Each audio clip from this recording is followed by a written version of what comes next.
Alright YouTube, it's Shadow King Nazru, and I'm here with my review of Telltale's Batman.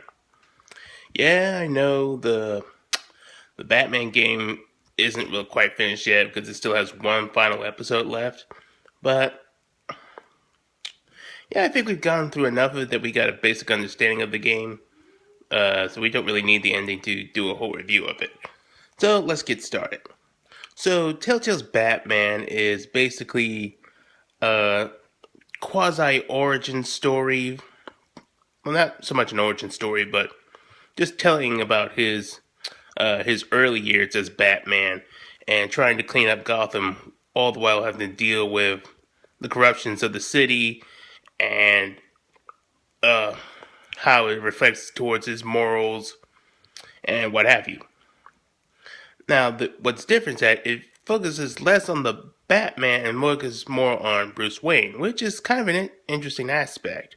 At first, I was kind of worried, shall we say, because I felt that it was going to be not quite as fun as it would be to just play Batman like you do in the Arkham games, but they made it quite interesting as we see how Bruce Wayne can be handle things that a bit more beneficial than how Batman would have handled it with just brute force and intimidation tactics. Now you probably want to get more specific in this story, but yeah, Batman at the beginning is trying to stop the whole Carmine Falcone empire and try to clean up Gotham alongside Commissioner Gordon and Harvey Dent, aka Two-Face, but that happens a little later, depending on your choices, I might add, on when it happens. And you get to see other villains like Catwoman and the Penguin, who has an interesting relationship as he turns out to be best friends with Bruce Wayne, which is usually odd because normally I don't. They kind of play with how their relationship is in the comics, but normally they are family rivals. Excuse me, which still does happen, but there's actually a slightly closer bond between them. And yeah, I do like what they did with Cabo. He still has a Cockney accent like he does in the Arkham games, but he's not like short and obese like he is in the usual depictions. He's somewhat average size and is rather normal looking. Excuse me, but he's still quite imposing, intelligent, and what's different is that he's starting to start a whole revolution, which we've never seen Penguin in that kind of light before, which was quite interesting of watching him go through that, which leads to aiding the main villain, which I'll get to a little bit. Now, aiding Harvey Dent is about how we handle things with the game, is whether you want to help his political campaign, which could help clean up Gotham, or do you want to help someone else, and that'll lead to other benefits. And they all both have their rewards and consequences to them.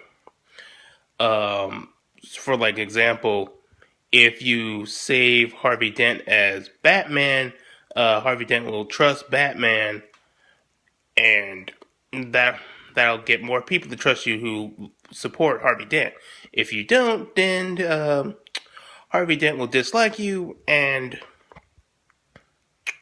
it's not going to do well for your reputation as Batman.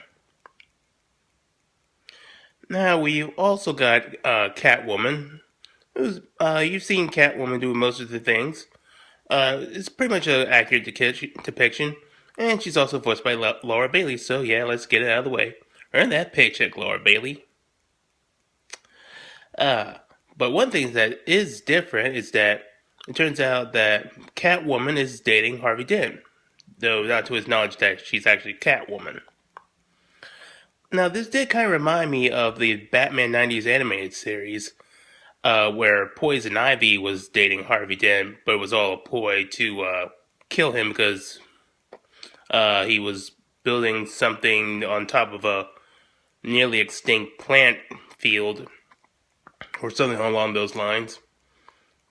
And I thought that was like a nice homage to the 90s Batman series that kind of played with that idea.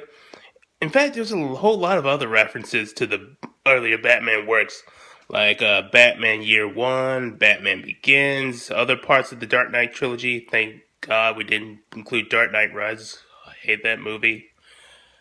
Um, and obviously the Batman Arkham games, which also plays into how the gameplay works, as you do a lot of detective works with the detective mode scanner having really advanced military-like gadgets, and the combat style in the old Telltale version of it is similar to the Arkham games.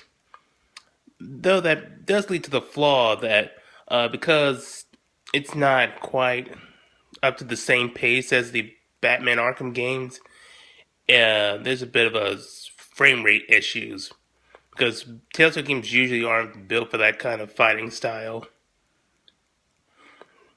And there's more for quick time events, but it does get better with future episodes.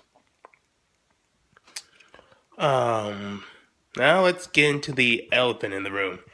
So yeah, they've made some changes that some of the Batman fans have mixed feelings about. Now this is a bit of a spoiler warning for everybody.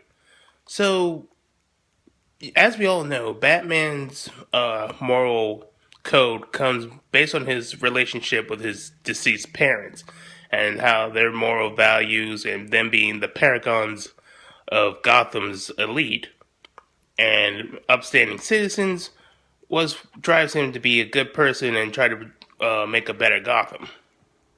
Here, it turns out that they were mostly pretending to be good people, but actually were corrupt. And they had affiliations with Carmine Falcone and Mayor Hill, and it's dealing with the whole: is Batman defined by the legacy of the Waynes, or is he his own person, and can he be judged by himself? Um, yeah, I got mixed feelings about that too. On the one hand, I don't like them kind of messing with the Batman mythos, and we've always gotten used to Thomas and Martha Wayne being these upstanding people. But it also, for what it is quite handled quite effectively, and it kind of reminds me of Iron Man 2, of what it, or at least of what it should have been, instead of a crappy movie just used to advertise the Avengers. And it was a movie about a person having a corrupt legacy and learning, are they defined by it, and what are they going to be leaving behind with their own actions. And I thought that was a really interesting idea. The second bit was dealing with the main villain, Lady Arkham, who you later find out is Vicky Vale. Now, Vicky Vale is a news reporter who's usually known as just being Batman's girlfriend, on and off again, because he has multiple relationships with other girls, like Catwoman, Talia al Ghul. I can't think of any others. And they don't really have a romantic relationship here. That's reserved more for Catwoman. And they decide to make Vicky Vale the main villain, which she's never been before. She's never been a villain. I will give them points for the plot twist, but again, yeah, mixed feelings about turning her into a villain. Yeah, but yeah, I will give them points that they did handle it well, and she is a pretty sound villain. And her plan to whole uh, poison Gotham with nerve toxins that drive people insane and violent does remind me of the of Ra's al Ghul's plan in Batman Begins. Like I said, it takes a lot of inspiration from the Nolan trilogies and so on and so forth. Um, I will say that the let's talk about the acting next. Um, Now this has a really great cast with Troy Baker being Batman and Bruce Wayne, of course. Travis Willingham as Harvey Dent, who I always wonder how he was going to handle being Harvey Dent and Two Face. And he basically just uses his Roy Mustang voice for Harvey Dent, a bit kinder. And his Two Faces basically sounds similar to Richard Mole's Two Face from the '90s Batman animated series. Laura Bailey as Catwoman, she basically just uses her voice that she uses for Serana in Skyrim, but it's pretty good and it works for her. Odd that they didn't cast Greta Lyle because she's in this game, and they mostly cast her as Catwoman. But I guess they just decided to do something different. So, all in all, I'd say the Batman Telltale games is one of their finest works that Telltale has ever done, and I do highly recommend the game. So, if you excuse me, I got a raid boss on Kingdom Hearts Unchained Key to take care of. I'll catch you guys later.